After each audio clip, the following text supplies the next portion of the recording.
నమస్తే, welcome to morning bulletin.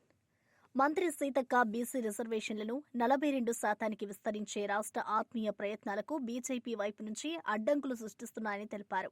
కులగణన వంటి శాస్త్రీయ ప్రక్రియలోనే పాల్గొన్నారని కొంతమంది బీఆర్ఎస్, బీజేపీ నేతలు ఇప్పుడు నైతిక హక్కు లేకుండానే విమర్శలు చేస్తున్నారని ఎద్దేవా చేశారు. సామాజిక న్యాయం లక్ష్యంగా కాంగ్రెస్ ప్రభుత్వం పారదర్శకంగా కులగణన, డేటా ఆధారిత విధానాలపై నడుస్తుందని అన్నారు. అసెంబ్లీ తీర్మానం ద్వారా బీసీ హక్కుల బలపరిచే దిశగా అడుగులు వేశామని, కేంద్ర అడ్డంకులపై రాజకీయంగా, న్యాయపరంగా పోరాడతామని స్పష్టం చేశారు. ప్రజా భాగస్వామ్యంతో అవగాహన కార్యక్రమాలు కొనసాగించి బీసీ విద్య, ఉపాధి, రాజకీయ ప్రాతినిధ్యాల్లో స్పష్టమైన మెరుగుదల కోసం కట్టుబడి ఉన్నామని అన్నారు.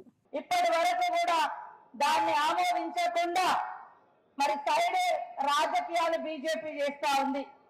ముస్లింలను కలిపిరని లేదా బీఆర్ఎస్ వాళ్ళు ఇది కరెక్ట్ సర్వే కాదని దొంగ తిరుగుడు వేషాలు వేస్తూ బిల్లును అడ్డుకునే కుట్ర చేస్తున్నటువంటి కార్యక్రమంలో ఈ సందర్భంలో మన యొక్క చిత్తశుద్ధి ఏంటో రాష్ట్ర ప్రజలకు అర్థమైంది.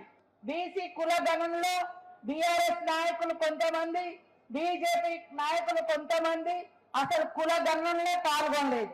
అది వాళ్ళ చిత్తశుద్ధి.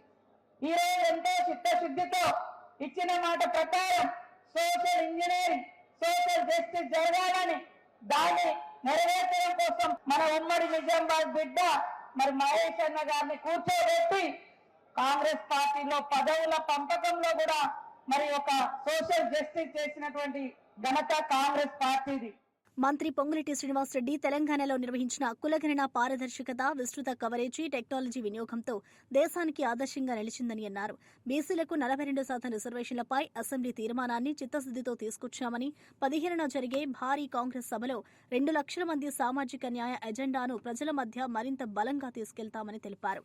బీసీ బిల్లును కేంద్రం నిలవరించే ప్రయత్నాలు చేస్తే రాజ్యాంగ పరిమితుల్లో అన్ని వేదికల మీదుగా ఎదుర్కొంటామని స్పష్టం చేశారు. రిజర్వేషన్లు కేవలం రాజకీయ వాగ్దానం కాదు, విద్య, ఉపాధి, పాలనలో బీసీల నిజమైన సాధికారతకు బలమైన సాధనమని ఆయన అభిప్రాయం వ్యక్తం చేశారు.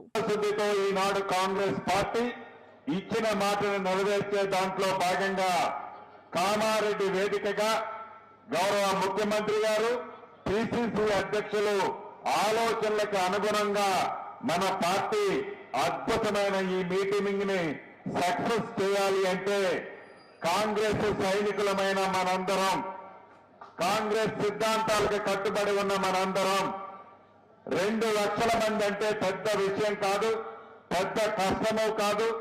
అధికారంలో ఈనాడు మనం ఉండి 2 లక్షల మందితో ఒక అద్భుతమైన కని విని ఎరగని మీటింగ్ ఏర్పాటు చేయటం మనందరం తలుచుకుంటే అది పెద్ద కష్టమైన విషయం కాదు. ఎమ్మెల్యే కోమటిరెడ్డి రాజగోపాల్ రెడ్డి అధికారం కంటే తన నియోజకవర్గ రైతుల ప్రయోజనాలే ప్రథమమని స్పష్టం చేశారు. అధికార పార్టీలో ఉన్న అన్యాయం కనపడితే ప్రభుత్వానికి ఎదురెళ్తానని, పదవుల కోసం రాజీ పడని తేల్చి చెప్పారు. సాగు ఖర్చులు, ఇన్పుట్ కొరత, పంట నష్ట పరిహారం, మార్కెట్ ధరల హామీ వంటి అంశాలలో రైతులకు స్పష్టమైన కాలపరిమితి అన్న చర్యలు కావాలని డిమాండ్ చేశారు. Green house, micro irrigation, market linkages వంటి దీర్ఘకాలిక పరిష్కారాలు జోడిస్తే నేల మీద ఫలితం త్వరగా కనిపిస్తుందని అన్నారు. ప్రజాప్రతినిధుల బాధ్యత ప్రజల పక్షాన నిలబడవేయడని, రాజకీయ ప్రయోజనం కోసం రైతు సమస్యలపై నిశ్శబ్దంగా ఉండే ప్రసక్తే లేదని తెలిపారు.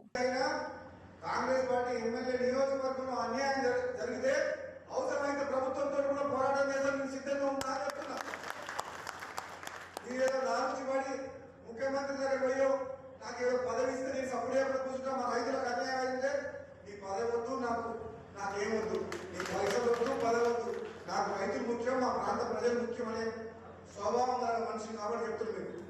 మీకు ఎటువంటి అనుమానం అవసరం లేదు, ధైర్యంగా ఉండండి. మీకు న్యాయం జరిగే వరకు మీ వెంట నేను ఉంటా.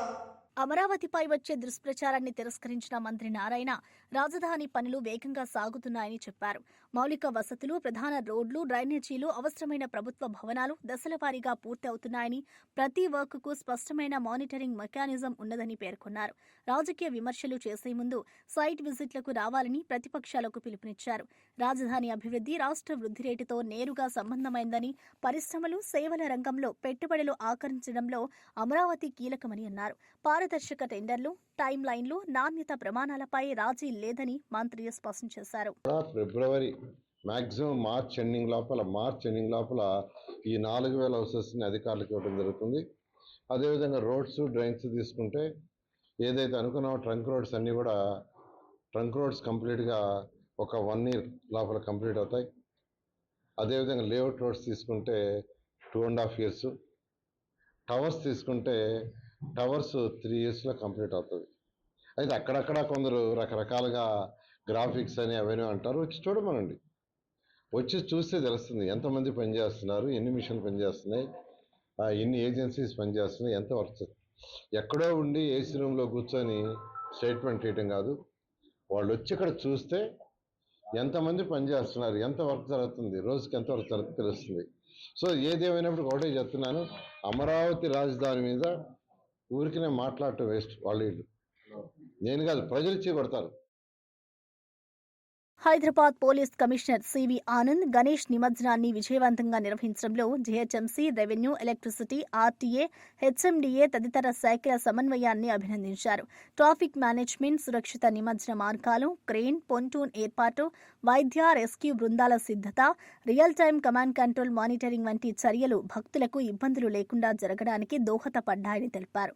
విభాగాల వారీగా పేరున ధన్యవాదాలు తెలుపుతూ భవిష్యత్తులో మరింత టెక్ డ్రివన్ కోఆర్డినేషన్తో నగర ఉత్సవాల నిర్వహణలో బెస్ట్ ప్రాక్టీసెస్ కొనసాగుతాయని పేర్కొన్నారు. వీరందరూ కూడా చాలా శ్రమించి ఆ మండప నిర్వాహకులు, ఖైరతాబాద్ గణేష్ ఉత్సవ్ కమిటీ సభ్యులతో మంచి సమన్వయం ఏర్పాటు చేసుకొని కరెక్ట్ టైంకి ఇంకా అర్ధగంట ముందే నిమజ్జనం అయ్యే విధంగా వారు చూసుకున్నారు. ఆర్నిషలు కృషి చేసి మా ఆఫీసర్స్ ఎవరైతే ఉన్నారో అందరు కూడా పేరున నేను శుభాకాంక్షలు, కృతజ్ఞతలు తెలియజేస్తున్నాను. ఈ 10 రోజులే కాదు, దాని ముందు ఎన్నో పండుగలు జరిగాయి. అన్నీ కూడా ప్రశాంతంగా, బోనాలు కానివ్వండి, శ్రీరామనవమి కానివ్వండి, ముహర్రం, బక్రీద్, ఇటువంటివన్నీ కూడా అన్ని జాగ్రత్తలు తీసుకుంటూ ఎక్కడ కూడా తొక్కిసలాటలు లేకపోతే లా అండ్ ఆర్డర్ సంబంధించిన సమస్యలు ఏవి కూడా రాకుండా అందరూ ఈ సంవత్సర కాలంలో అన్ని జాగ్రత్తలు తీసుకొని పూర్తి చేశారు. ఈ 10 రోజుల పాటు అయితే చాలా కష్టపడి ఒక ప్రణాళికాబద్ధంగా అందరూ కూడా వ్యవహరించి ఈ కార్యక్రమం ఏదైతే ఉందో, ముఖ్యంగా additional CP law and order Vikram, మళ్ళీ joint CP traffic Joel Davis, ఇక్కడ ముఖ్యంగా ఇప్పుడు నిన్న కష్టపడి పనిచేసిన సెంట్రల్ జోన్ డీసీపీ శిల్పవల్లి మరియు అడిషనల్ డీసీపీ ఆనంద్, అందరు ఆఫీసర్స్ ఎవరైతే ఈ సైఫాబాద్ ప్రాంతంలో పనిచేస్తున్న సెంట్రల్ జోన్లో వారందరూ కూడా స్పెషల్గా నేను కృతజ్ఞతలు, శుభాకాంక్షలు తెలియజేస్తున్నాను. అదే కాకుండా ఇతర జోన్స్లో డీసీపీస్, ట్రాఫిక్ డీసీపీస్ అందరూ, టాస్క్ ఫోర్స్ సంబంధించిన అధికారులు, వాళ్ళ అడిషనల్ డీసీపీలు అందరూ కూడా చాలా కృషి చేశారు. పేరున వారందరికీ అభినందనలు తెలియజేస్తున్నాను.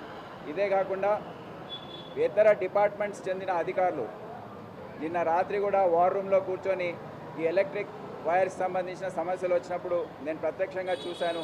వాళ్ళ కనీసం 5-6 సార్లు వాళ్ళ కింది స్థాయి అధికారులతో మాట్లాడి ఆ వైర్ తొలగించడము లేకపోతే వేరే రకంగా దాన్ని పరిష్కారం తీసుకురావడం అనేది వాళ్ళు చేశారు.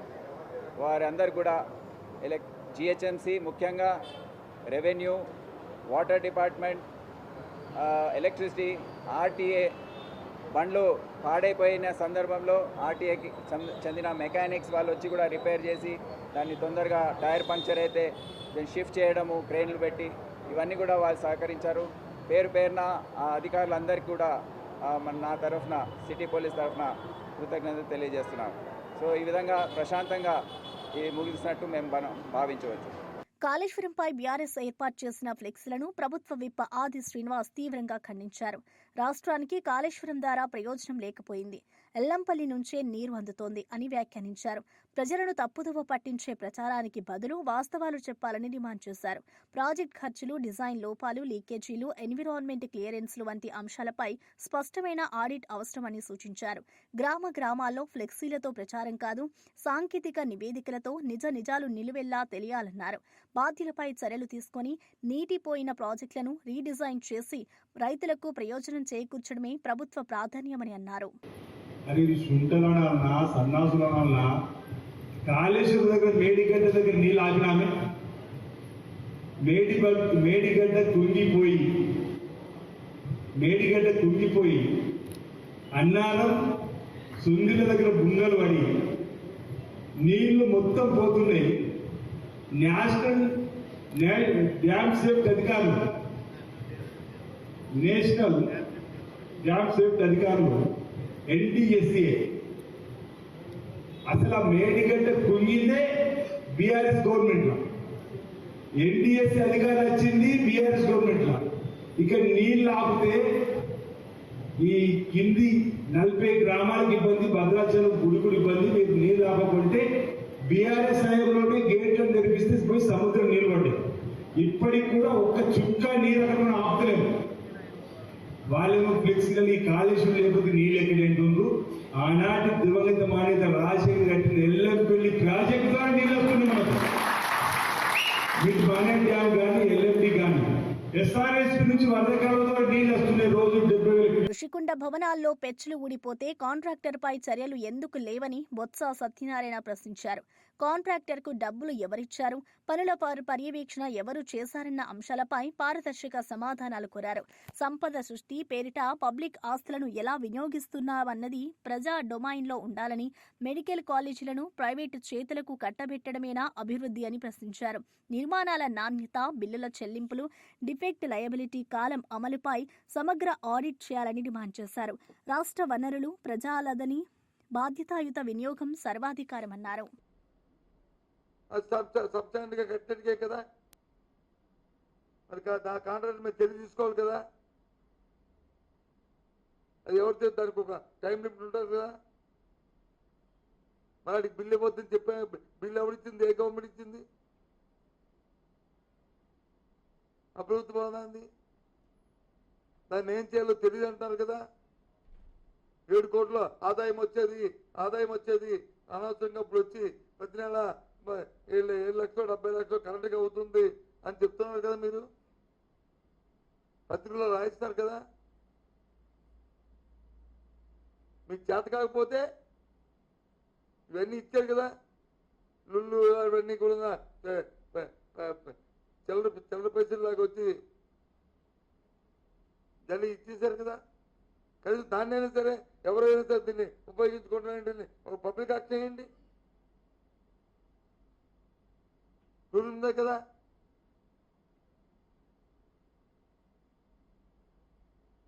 ఇవన్నీ మీరు 50 లక్షలు ఇచ్చారు సంవత్సరానికి, ఇన్ని ఎకరాలు కూడా. అదేంటి సంవత్సరానికి వచ్చి మినిమం 10 కోట్ల రూపాయలు తక్కువ లేకుండా వస్తే నేనేమో మా ఒప్పుకుంటాను. మినిమం 25 కోట్ల నుంచి 50 కోట్లకు వచ్చే పరిస్థితి. నీకు చేత కాకపోతే ఉపయోగించుకోలేకపోతే ఏంటి? టీడీపీ నేత పట్టాభి ప్రకారం వైఎస్ఆర్సీపీ ప్రభుత్వం ప్రకటించినంతగా మెడికల్ కాలేజీల పురోగతి జరగలేదని, వాస్తవంలో 5 కాలేజీలే ముందుకొచ్చాయని తెలిపారు. మంజూరైన 8,480 కోట్లలో ఖర్చయిందేమో 1,450 కోట్లేనని, ఇక మిగిలిన పనులు అటకెక్కాయని ఆరోపించారు. మరోవైపు చంద్రబాబు ప్రయత్నాలతో రాష్ట్రానికి 22 మెడికల్ కాలేజీలొచ్చాయని, PPP మోడల్ ద్వారా 10 కొత్త కాలేజీలు తీసుకొస్తున్నామని తెలిపారు. వైద్య విద్యా సీట్ల పెంపు, డాక్టర్ల కొరత నింపడం, జిల్లా స్థాయి వైద్య మౌలిక వసతుల బలోపేతానికి ఈ కాలేజీలు మద్దతు ఇస్తాయని పేర్కొన్నారు. ఆర్థిక, భౌతిక పురోగతి వివరాలు ప్రజలకు స్పష్టంగా తెలియజేయాలన్నారు.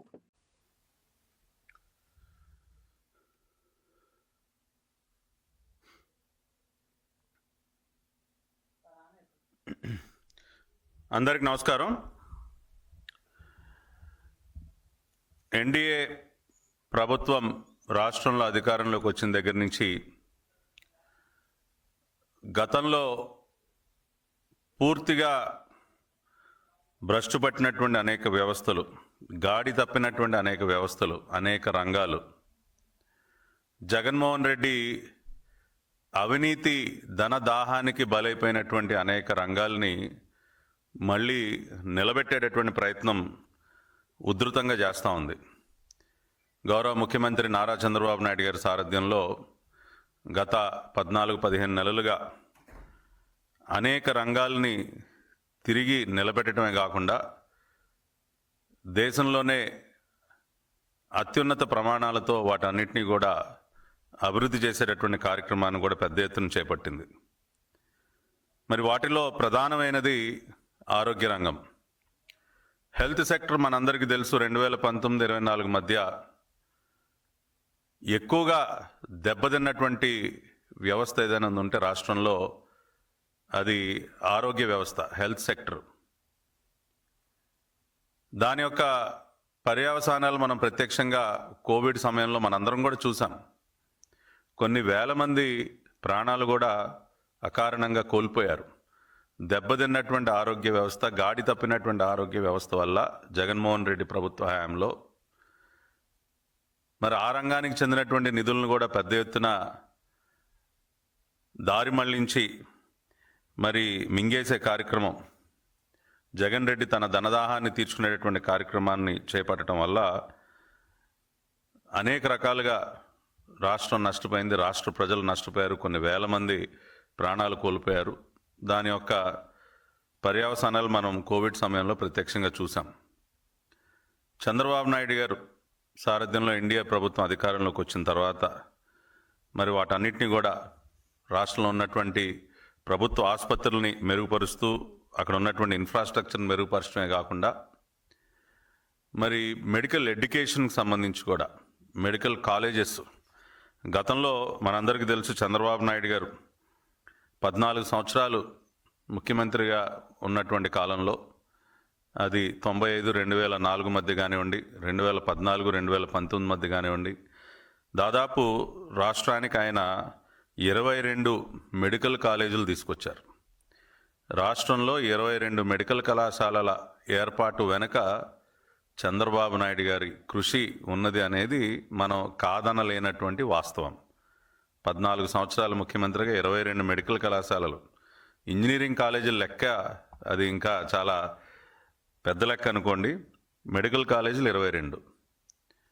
మళ్ళీ తిరిగి ఇప్పుడు మళ్ళీ వాటిపైన దృష్టి పెట్టి మళ్ళీ రాష్ట్రంలో మనం మెడికల్ కాలేజీలను ఏ రకంగా ఇంకా మెరుగ్గా ఏర్పాటు చేయాలి, అత్యున్నత ప్రమాణాలతో ఏ విధంగా ఏర్పాటు చేయాలి, మంచి ఇన్ఫ్రాస్ట్రక్చర్తో ఏ విధంగా ఏర్పాటు చేయాలి అనే ఆలోచన చేసి మళ్ళీ ఒక 10 మెడికల్ కాలేజీలు పీపీపీ మోడల్లో మనం తీసుకొస్తున్నాం. ఇవాళ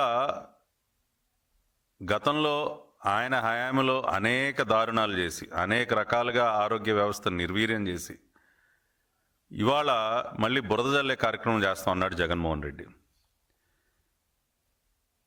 అయ్యా జగన్మోహన్ రెడ్డి గారు, మీరు ముఖ్యమంత్రిగా ఉన్నటువంటి 5 సంవత్సరాల కాలంలో మెడికల్ కాలేజీలకు సంబంధించి మాట్లాడుకుంటే మీరు తీసుకొచ్చింది కేవలం 5 కళాశాలలు, మీరు గ్రౌండ్ చేసింది కేవలం 5 కళాశాలలు, అవి కూడా అసంపూర్తిగా. ఏవైతే మరి విజయనగరం, మచిలీపట్నం, ఏలూరు, రాజమండ్రి, నంద్యాల ఇటువంటివి 5 కళాశాలలు ఏవైతే ఉన్నాయో అవి కూడా పూర్తిగా అక్కడ ఇన్ఫ్రాస్ట్రక్చర్ పనులు పూర్తి కాకుండానే కొంత అసంపూర్తిగానే మీరు అక్కడ కాలేజీలని ప్రారంభించినటువంటి పరిస్థితి. ఇవాళ అవన్నీ కూడా మళ్ళీ మేము పూర్తి చేస్తూ ఉన్నాం. అదేవిధంగా మాజీ మంత్రి ఎమ్మెల్యే జగదీష్ రెడ్డి నల్గొండ జిల్లాలో పోలీసు వ్యవస్థను రాజకీయంగా వాడుకుంటున్నారని ఆరోపణలు చేస్తూ దిగువ స్థాయి సిబ్బంది కాంగ్రెస్ నేతల ఆదేశాలకు లోబడుతున్నారని విమర్శించారు. ఈ విధమైన అరాచకాన్ని పోలీసులు కూడా కాపాడలేని పరిస్థితి వస్తుంది అంటూ హెచ్చరించారు. పోలీసులు చట్టపాలన కర్తలుగా తటస్థంగా ఉండాలని, రాజకీయ బల ప్రయోగానికి వేదిక అవ్వకూడదని సూచించారు. ప్రజాస్వామ్యంలో పోలీసు వ్యవస్థ విశ్వసనీయత అత్యంత ముఖ్యం, పౌర హక్కులు, శాంతి భద్రత కాపాడడం వారి మొదటి కర్తవ్యమని గుర్తు చేశారు. పరిస్థితులు చెల్లాచెదురవ్వకముందే ఉన్నతాధికారులు సమీక్షించి సరిదిద్దాలని కోరారు.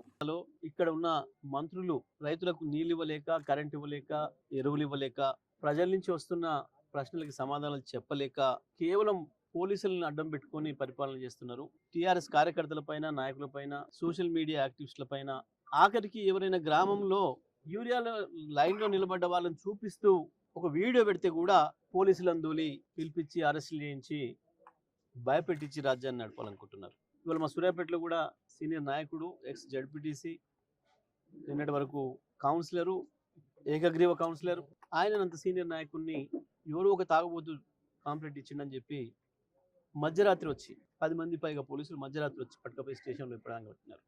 ప్రజలు పెద్ద ఎత్తున తరలి వచ్చి, మహిళలు మొత్తం ఊరుకు ఊరు మహిళలందరూ కదిలి వచ్చి స్టేషన్ ముందర కూర్చుంటే ఇవాళ ప్రజల ఒత్తిడికి భయపడి మళ్ళీ వదిలిపెట్టారు. ఈ ప్రజా ఉద్యమాల ద్వారానే నాయకుల్ని కార్యకర్తల్ని కాపాడుకోవాలి తప్ప ఇక అంతకు మించి మార్గం లేదు అనేది ఇవాళ మనకు స్పష్టంగా కనబడుతుంది. నేను 2 రోజుల క్రితమే చెప్పినాను, నల్గొండ సూర్యాపేట ఇద్దరు ఎస్పీలకు కూడా నేను పత్రికా ముఖంగా విజ్ఞప్తి చేసిన, మీ కింది స్థాయి పోలీస్ అధికారులు మీ కంట్రోల్లో ఉండడం లేదు.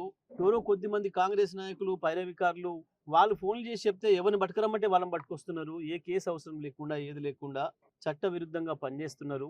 ఎస్పీలు ఇద్దరు కూడా అలర్ట్ కావాలి. మీరు నడపండి పోలీస్ వ్యవస్థను.